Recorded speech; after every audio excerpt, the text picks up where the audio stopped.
जब तलक है जिंदगी, जब तलक है जिंदगी, फुर्सत ना मिलेगी काम से। कुछ समय ऐसा निकालो, कुछ समय ऐसा निकालो, प्रेम कर लो राम से, प्रेम कर लो राम से।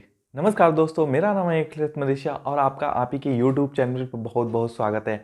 आज हम एक ऐसी स्टोरी लेकर आए हैं आपके सामने जिससे आपको बहुत कुछ सीखने को मिलेगा, समझने को मिलेगा। तो चलिए स्टार्ट करते हैं। ये स्टोरी है एक कौवे और एक हंस की दोस्ती की।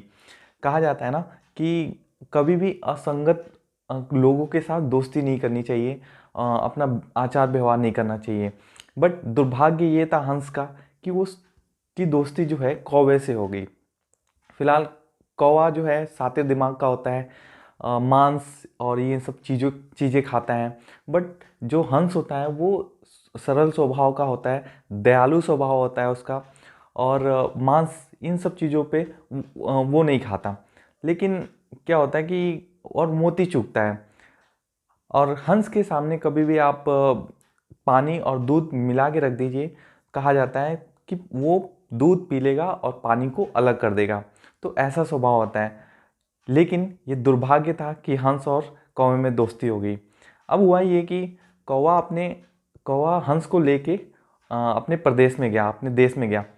और वहाँ पे उस देश में राजा का सैनिक है जो वो थका हुआ अपने देश की सेवा करके आ रहा था।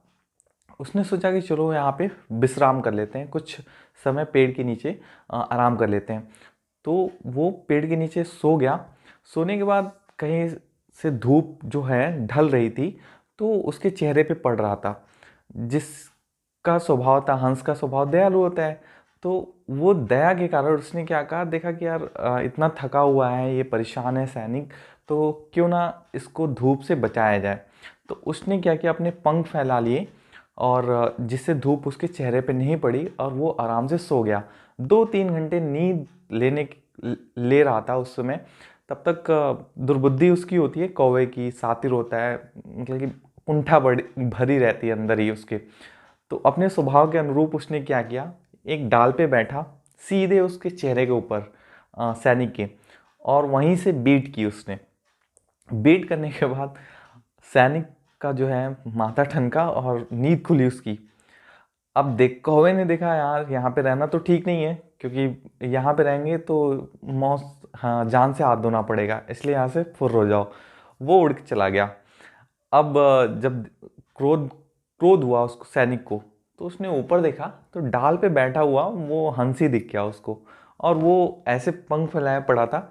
उसने सोचा यही इसी ने बीट किया है। मैं सो रहा था उस, तो मेरे में मुंह पे ही बीट करना था, मेरे चेहरे पे ही बीट करना था। उसने गुस्सा किया और बंदूक उठाया और धाए धाए हंस टपक गए।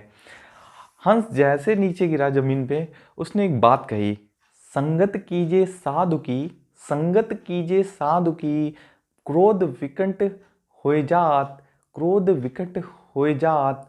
जो संगत कीजिए नीच की, जो संगत कीजिए नीच की, तो अनहोनी हो जात, तो अनहोनी हो जात। और वो ये कहता हुआ अपना जान गंवा बैठा। यही है ना कि अगर आप नीच नीच का संगत करते हैं, आपकी संगति जो है ना दुष्टों के साथ है, पापियों के साथ है, इन द सेंस कि बुरे लोगों के साथ है इस समय, तो आपकी जो दुर्गति होगी ना, वो भी इसी हंस के तरीके की मौत की होगी। इसीलिए हमें भी अपना ध्यान रखना चाहिए कि हम किसके साथ संगति करते हैं। कहीं ऐसा तो नहीं है कि कुबुद्धि, जो क्रोधित लोग हैं, जो कुबुद्धि वाले हैं, जो सातिर दिमाग के हैं, उनके साथ संगति कर रहे हैं अपने कुछ व्यसनों के लिए, ऐसा तो नहीं है। हमारी संगत कैसी है, हमें ये अपने आप से पूछना चाहिए, हमें अपने आप से एनालिसिस करना चाहिए, कहीं ऐसे लोगों के साथ तो नहीं रह रहे हैं। हाँ, अगर आप अच्छे लोग की संगति करते हैं तो अच्छा परिणाम भी मिलता है and at the end.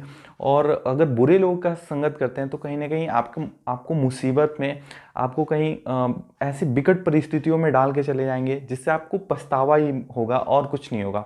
At the end पछतावा होना है अगर दुर्बुद्धि और गलत लोग, मतलब कि जो सातिर लोग हैं, जो इन सब चीज़ों को वो करते हैं, मतलब बेकार लोग हैं, उनके साथ अगर संगत करते हैं तो आपकी दुर्गति होनी तय है।